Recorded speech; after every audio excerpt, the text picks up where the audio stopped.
Okay, friends, welcome back. I was saying something, but excuse me, one phone call had come, so I had to disconnect. And what I was saying, continue further to this s is equal to one string. Now I want to change it to user input. That's what I will do. S is equal to input. There is a function input, and inside this another string. What I will say, enter your sentence. Anything, sentence or string.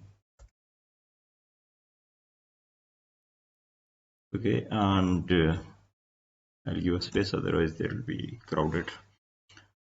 So I will run this print s. It says enter your sentence.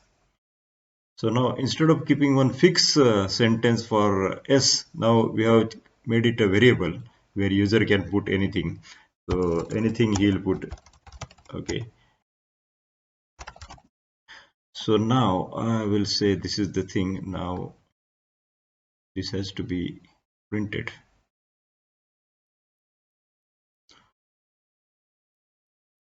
Okay, so instead of enter the sentence,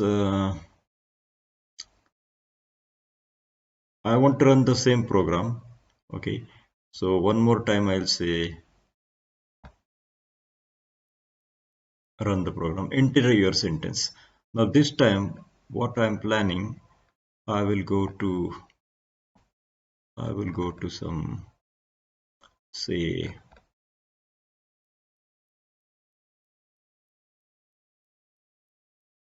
how about some newspaper,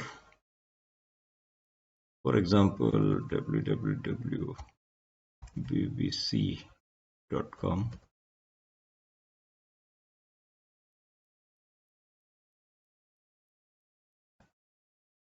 Okay, so I'm looking for some text.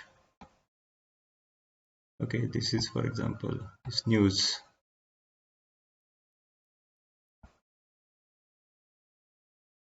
Open one sports news. What it says, and I'll copy this news. England betting collapse.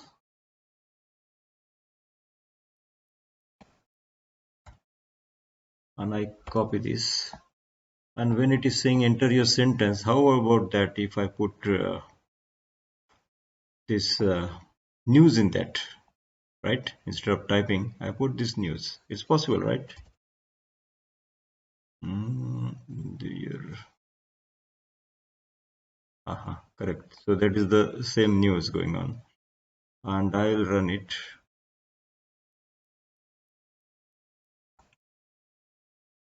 So this is the big news. Now, I want to do the same game. We have already that program available here, right? This one. And what will happen if I play this? This is our play around it, this run. See, I should also do this because S is changed. Now S we have, instead of anybody can learn Python, I have copied the news from BBC and I want to see what is the length of that. 1215. So you can imagine if I print one book in that one, what will be there. And see, the program is so powerful, it is not caring how long it is. In fraction of second it is telling. So the England E become the first index and blah blah blah all the way it goes all the way down. We need that much length and pulling it down. See, it came to index number 1214. So all I want to say that how powerful is the Python program, and in fraction of second it is doing the function. This is the news. So S is equal to this much. So this is my intention of showcasing and looking to its power, and slowly we'll immerse ourselves in Python, and instead of taking stress we should convert it into some interesting. But for that we need some good ideas like this. This we cannot do in the original uh, Python IDE because it cannot you cannot edit there. You have to every time make and save it. So that's all for today, and thank you very much for watching.